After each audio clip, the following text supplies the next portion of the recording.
Hello, my name is Henderina Luha and my rec number is 19130095, and I will explain about development of curriculum in Indonesia. Curriculum. The curriculum has an important and strategic meaning. The implementation of education as a direction and guideline in the implementation of education. Next, development of curriculum in Indonesia of 1947 until 2013. Number 1. Early curriculum format in 1947. Name, learning plan, or rencana pembelajaran. The beginning of curriculum was formed in 1947. It was called by Rencana Pembelajaran 1947 or Learning Plan. This curriculum refers to the curriculum that used by Netherlands because it was in a rebellious condition to get independence of Indonesia. The main characteristic of this curriculum is to form the characteristic of the humans in order to be the same position as the other nation. Next, number 2. In 1952, Indonesia experienced curriculum improvement or rencana pembelajaran terurai. The curriculum of Indonesia had been complete and it was called by Rencana Pembelajaran. The characteristic of this curriculum is the materials for teaching dealt with the issues that relate to the daily life.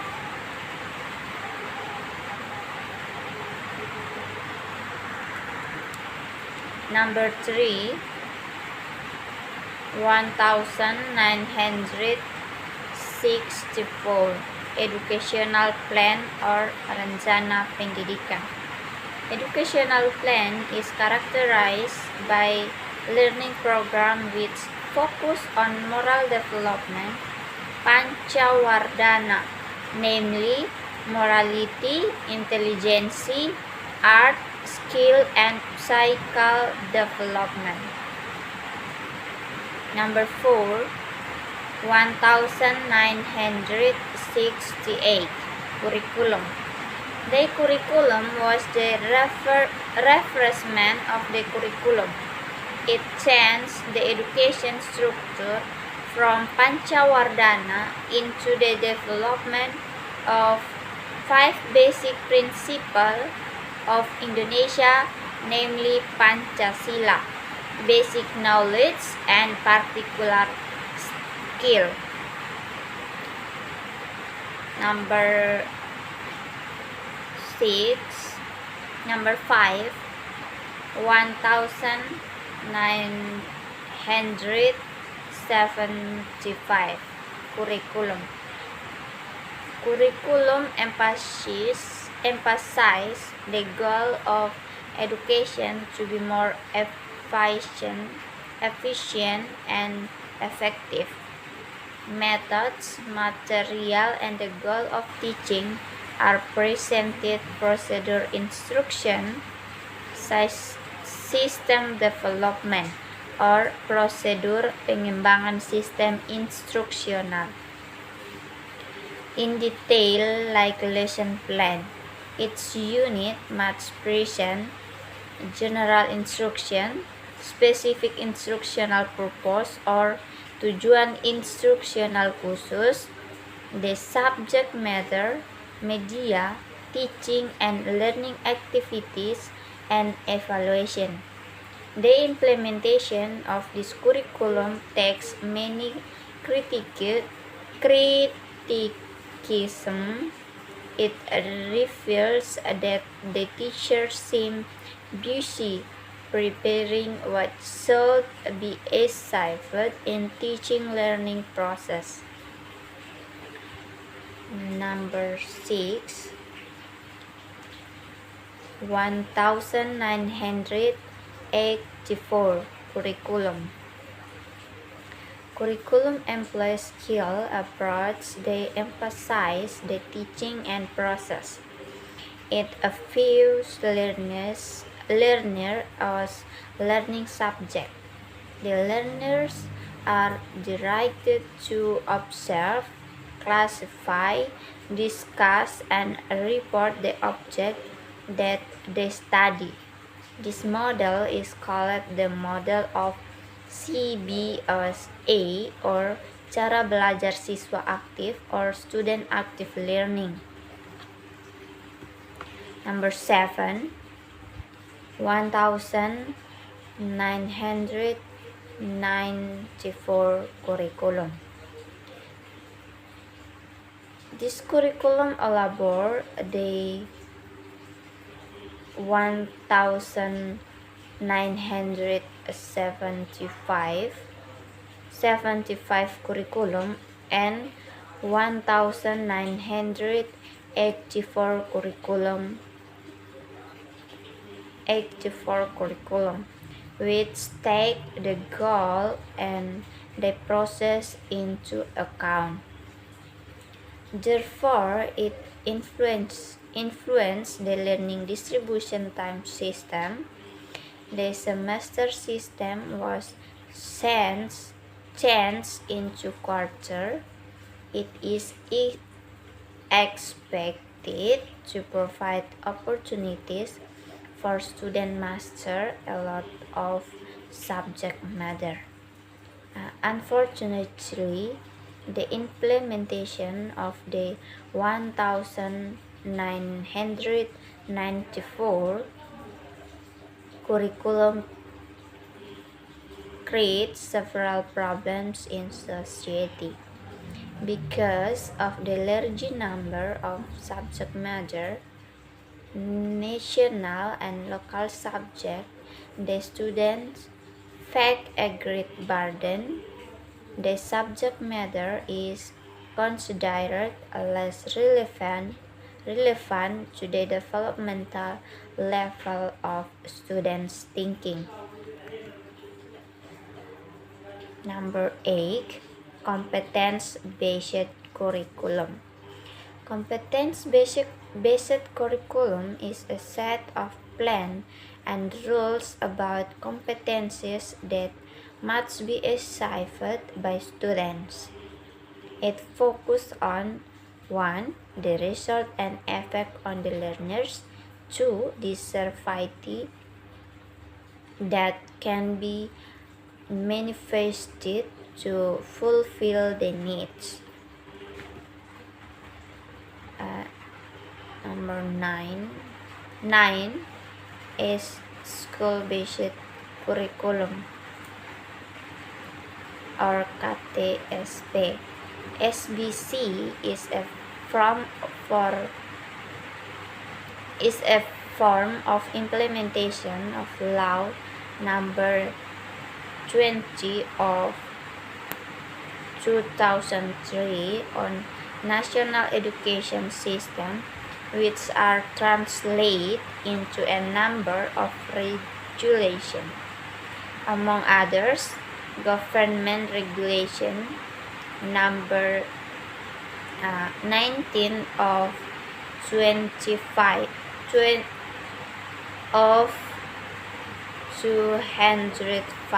and national education standards. And the next 2013 curriculum.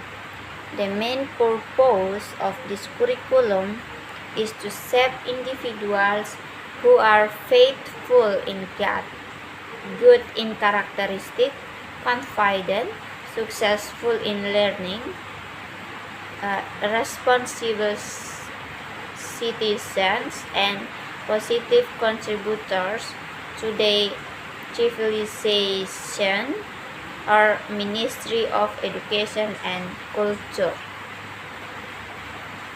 Next, we have learned about the model of curriculum and syllabus. Curriculum and syllabus in Indonesia refers to a set of planning and organization of aim, content, and learning material as the guidance to learning activity to achieve a particular educational objective. Curriculum as the foundation of teaching and learning process covers subject matters and student learning experience from inside and outside of school.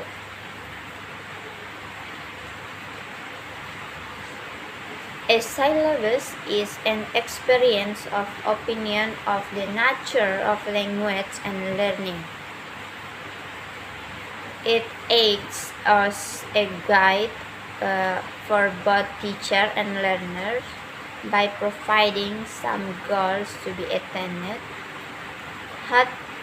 Hutchinson and Waters define syllabus as a statement of what is to be learned and reflect of language and linguistic performance.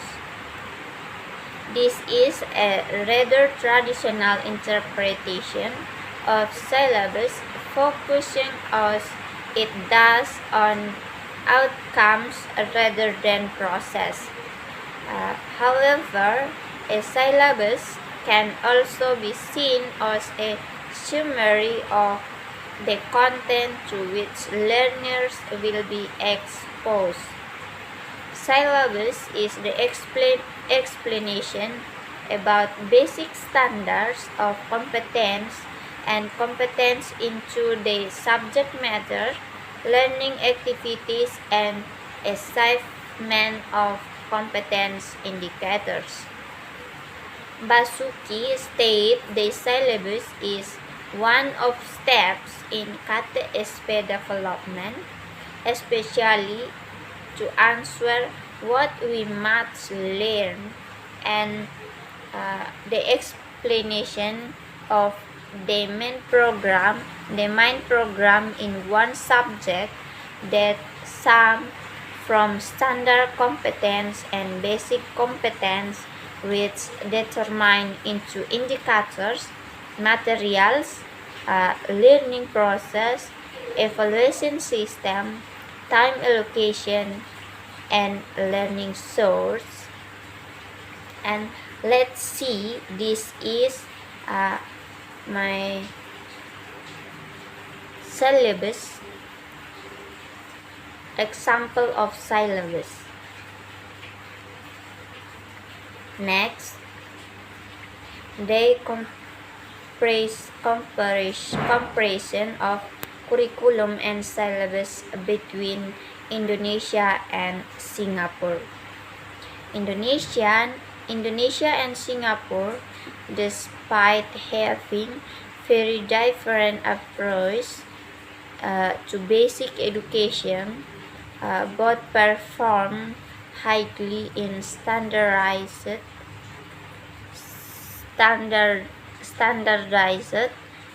testing and are respected internationally from their education systems. However, there are many obstacles that should be solved and evaluated so as to provide a solid foundation for students to pursue higher education. Based on this reality, a curriculum comparison needs to be done with countries that already have the best quality education system. In this regard, Singapore. The objective of the paper is to obtain a summary of the comparison of the curriculum development between Indonesia and Singapore. Indonesia has made several changes in its educational curriculum.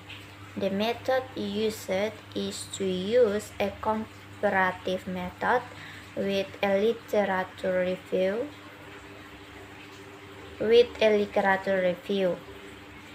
Indonesia, always in low position in international assessment, although many things are done to improve the rank of Indonesia. PE is A.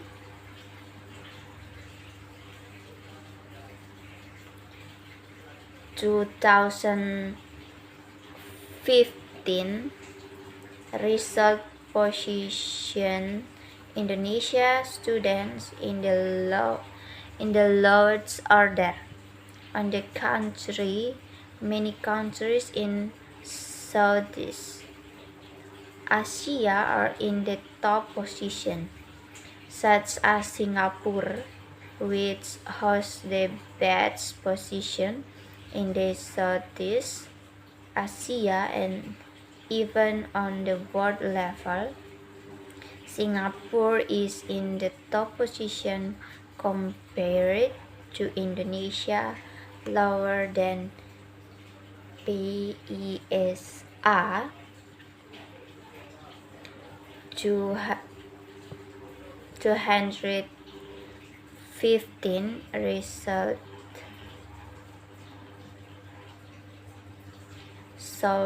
shows that the dominance of countries in East Asia.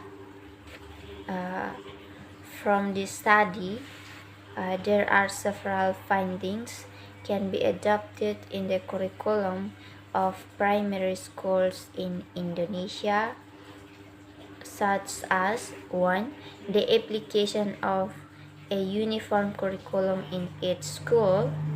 2. The foundation of teachers in preparing their students' graduation. And 3. The use of instructional media and emphasis on mastery of learning materials. The advantages of this study are 1. The school can apply the curriculum from the government without ignoring local wisdom. 2. The teachers are able to prepare the students' preparation earlier. And 3. The teachers can prepare themselves to be skillful in operating information communication and technology device. Thank you.